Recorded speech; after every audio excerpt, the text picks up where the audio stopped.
Hey, it's Rassicas, and I'm here because we recently got another batch of Splatoon 3 news. The first piece of Splatoon 3 info dropped at 3 in the morning for me, so I woke up to everyone online screaming, and my bleary eyes were blasted with purple and yellow. The biggest takeaway from this news is that Splatoon 3 is coming September 9th.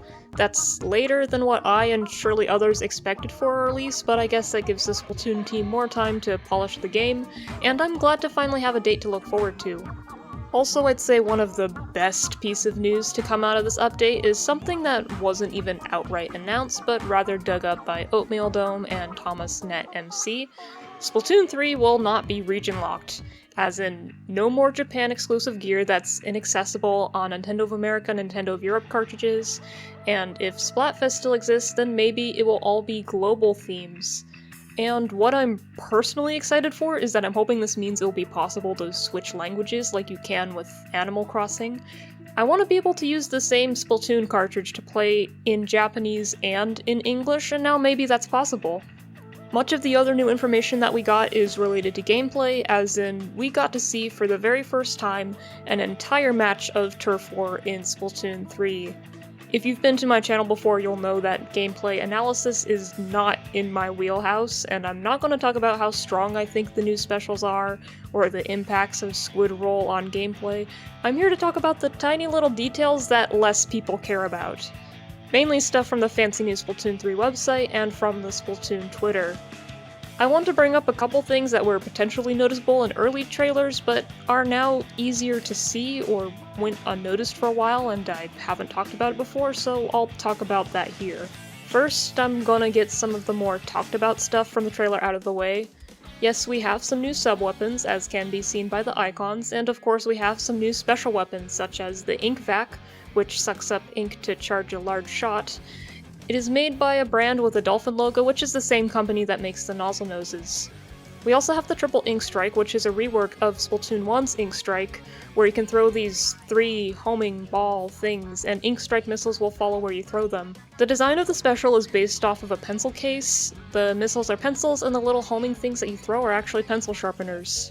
But the first thing that stood out to me in this trailer is this first scene where we can see all the usernames of the players, as well as these titles with patterned colored backgrounds. I imagine this is all customizable. I'm guessing this is going to function like in Animal Crossing, where you can do certain tasks to unlock these titles and mix and match them as you wish. I've been wanting Splatoon to have more achievement hunting kind of things to do, and I like customization options, so this looks like a fun thing to work towards. Like, maybe you could get titles by reaching a certain score in Squid Beats if that comes back, or spending X amount of money at a certain store, or using a special a certain number of times. And looking at the titles, I saw some confusion over Southpaw Champion. Southpaw just means left-handed in sporting terms, and yes, I checked, the Inkling isn't even using her left hand to hold the weapon, so I don't think this is really significant to anything. And then there's this little number in the corner, like maybe it's a friend matching thing, I'm not sure. Throughout the match we can hear new music, namely a full version of Clickbait by Seaside, and a new version of Now or Never, which also sounds like it's by Seaside. And detail about the Octolings, their ghosts now have a yellow sclera, like the souls of the enemy Octolings we fight in single-player modes in Splatoon 1 and 2. But this is unlike the playable Octoling souls in Splatoon 2, which have white sclera. So I don't know what to do with this information. And jumping right to the end screen, this just looks fresh as hell, and we get medals? Cool?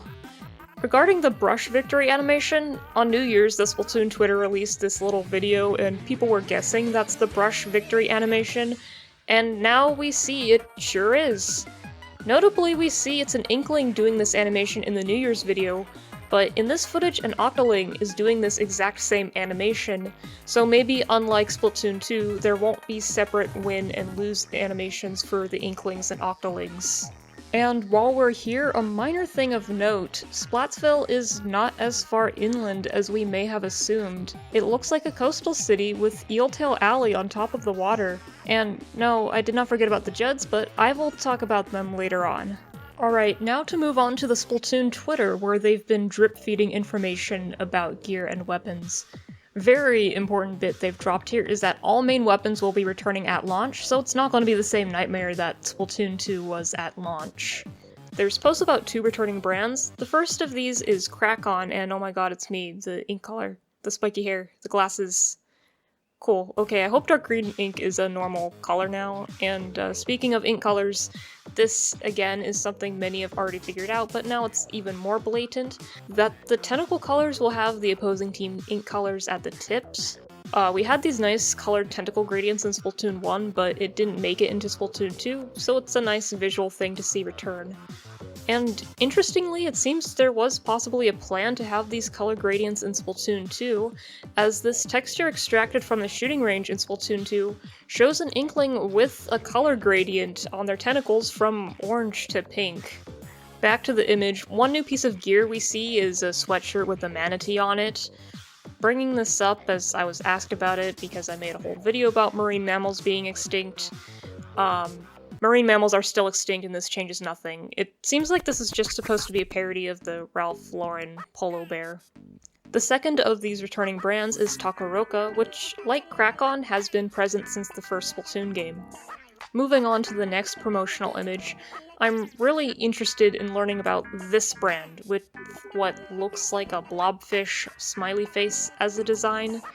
This design popped up around the Deep Sea Metro a lot in Octo Expansion, so maybe this is a sign of a Deep Sea influence coming to the surface following the downfall of Kamabo Corporation. And something else about this screenshot is that it's showing the Splatsville hub at an angle that we haven't seen before. From looking at the background elements, Arden determined that this photo must have been taken from, like, the top of the stairs of the tower that we go into for battling. And interestingly, there's palm trees too, which were not present in the first trailer, so who knows what other kinds of visual and layout changes we'll see between these pre-release screenshots and the game at launch.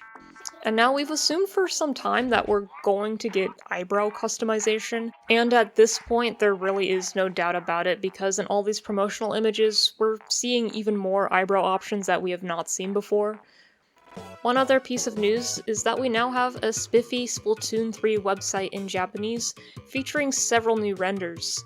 Nothing really major in the text, and it's pretty much just a rehash of what we've heard so far. I know there's this one section here about Agent 3 and the small fry that people were going through with Google Translate, and it was causing some confusion because Google Translate kind of sucks. So that's something I retranslated, and you can see it on the screen. Pretty much the same kind of information that we heard months ago.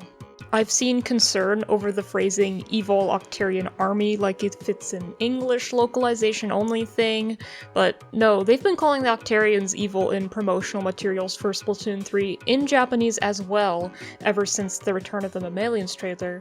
So for all the theories about Octavio being on our side, this doesn't change anything. I'm pretty sure the quote-unquote evil Octarians are just those Octarians covered in fuzzy ooze. Also, I noticed on the store page in English that they refer to the Octarians as unruly instead of evil, which I like better than just evil. Also, the word unruly reminds me of hair. But back to this website, there's many little details I've noticed over the past week. First, in the story mode section, if we extract the background elements, we can actually get a full view of the research notes on Judd that were flashed in the Return of the Mammalians trailer, and what we can see now is that there's a whisker taped to the paper, and also at the bottom it looks like it's a drawing of Judd's paw. We can also better see the sticky notes, which I don't think can be deciphered. Also, a weird thing I noticed is that there's a logo on the sticky notes. It looks kind of like a face wrapped in something like a sushi thing. It's really hard to make out what it is. I was curious if it could be some kind of branding for whatever place is doing this research on the Judds, but it could just be the sticky note company. Another important thing that we can pull from this website are these two signs. Now, I know at least one of these signs was visible in the first trailer, and I had seen some people bring it up, but I haven't talked about it yet, so I will now. I can say with confidence that these two signs are for the hat shopkeeper and the shoe shopkeeper. Now, based off the sign, the hat shopkeeper looks like they might be some kind of mollusk with a shell possibly on their head. I've seen many people guess that they might be a nautilus, and I think that would be cool. We have seen a few nautiluses in Splatoon before, but not in 3D. However, I'm not entirely confident they're a Nautilus because there's this very clear spiral motif going on in the logo, and Nautilus shells, they do have a spiral on the inside, but it's not super easily visible on the outside. So maybe they could be a snail of some kind. Or for a crazy idea, what about an Argonaut, which is a kind of octopus known for their spiral egg cases?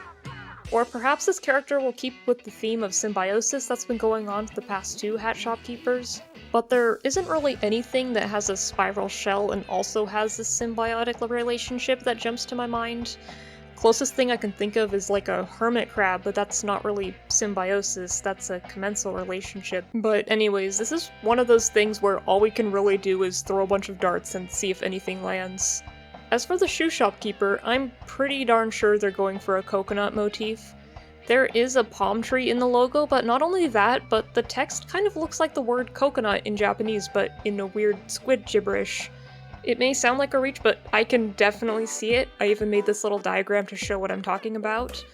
From this, I'm going to guess the shoe shopkeeper will be a coconut crab, because again, coconut motif, and the past 2 shopkeepers have been crustaceans as well, but we'll have to wait and see. So we have the hat shop and the shoe shop, but what about the clothing shop? For that, let's go back to this screen in the gameplay footage we got. This one title stands out. Big Money Mana Wardrobe Regular.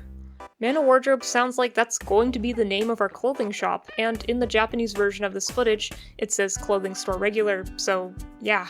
If you're unfamiliar with what a mana war is, it's a sea creature that's closely related to jellyfish, but it's not a jellyfish. I'm pretty curious what a mana war would look like in the Splatoon world. I imagine it would look similar to jellyfish design-wise. And yeah, that's my doodle of what I think it would look like, so let's see how close or far my prediction is.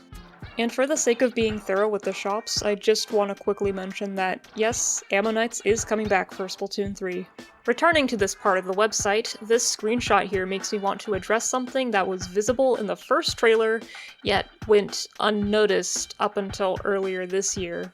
So last year, Twitter user MadeCactus made what I think is a huge discovery.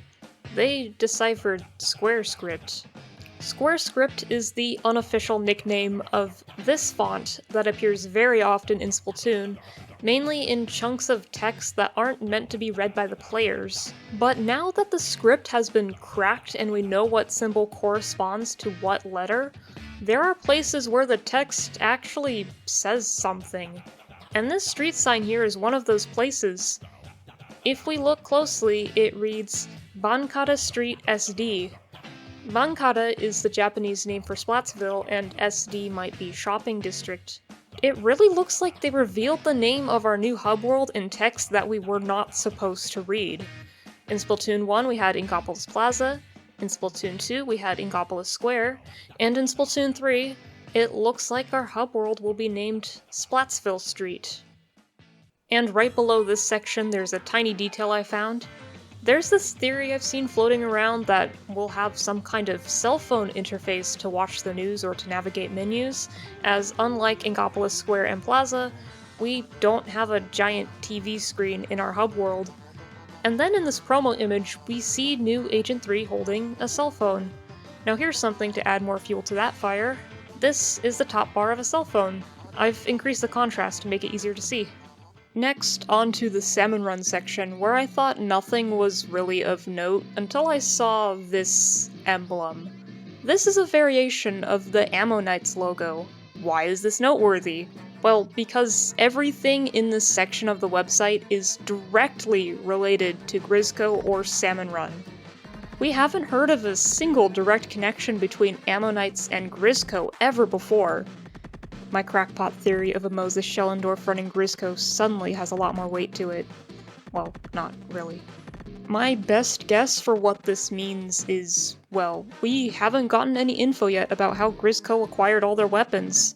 I mean, it's safe to assume Grizzco bought the weapons, but maybe we'll see that Ammonites and Grizzco have now formed some kind of proper arrangement, where Ammonite supplies Grizzco with weaponry, and Grizzco provides fish eggs in exchange. From previous story modes, we know that power eggs are one of the things needed to power up weaponry, plus Sheldon was one of the 3 characters on Team Neutral alongside Mr. Grizz because all he really cares about is continuing his business of making weapons. And if Grisco is not going to be a villainous force in this game, then this kind of arrangement between Ammonites and Grisco seems pretty sensible. Now, I've saved the best for last. Probably the most lore-significant thing to come from this trailer is that we get to see what's up with Lil Judd. It seems that between Splatoon 2 and Splatoon 3, Lil Judd has grown bigger, which is not surprising. During the time of Splatoon 2, he was just a little baby, but as of Splatoon 3, he should be around 5 years old.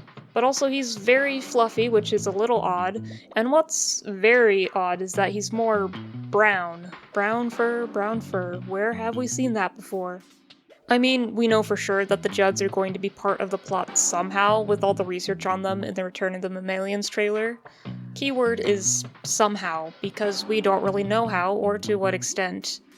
I remember seeing theories float around that one of the Judds would be kidnapped, but we see both of them here judging turf wars, so probably not. Another popular theory I saw was Little Judd being the big bad mastermind behind Return of the Mammalians, which, again, he's judging turf wars online, so I would kind of rule that out. The events of the story modes in Splatoon are not an isolated bubble from the rest of the game, it's all connected. Like, if Little Judd was going to be doing something sinister in story mode, would they really let him continue to judge turf wars afterwards? If anything, I could see Lil Judd stirring up a little chaos, maybe even with Octavio, but ultimately not doing anything super villainous. So, Lil Judd is brown, the Fuzzy Ooze is brown, and then with Salmon Run returning, and us working with Grisco again, meaning Mr. Grizz is likely not going to be a villain this time around, then that means we can rule out bears being involved, right?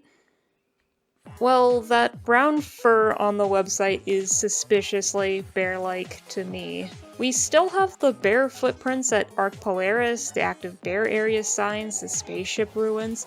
Bears do have some kind of importance to Splatoon's story, and it'd be really weird for them to not address this. And I feel like Return of the Mammalians would be the time to do that. I don't want to give myself a headache trying to make yet another contrived plot prediction for Splatoon 3, and I kind of love that I don't know what's going to happen, so I'll leave the crazy theories to you guys. But I guess to keep it short, I currently think that, yes, bears and Arc Polaris will be important in Return of the Mammalians somehow. The Judds will be important for sure. Grisco will be tied in somehow, but not as a villainous force, and I don't expect to learn who Mr. Grizz is or who's running Grisco during this story mode. Even with how broad that is, I'm not even super confident in my predictions. All I know is that September 9th will be the day Splatoon 3 makes my brain explode and I die. Alright, that's all I have for this video. Thank you, my dear Patreon patrons, for your direct support, and thank you all for watching. The video making has been a bit slow with university weighing me down, but I'm graduating very soon and I have some ideas up my sleeve for some videos this summer before the new game comes out. So stick around for that, and I'll see you next time.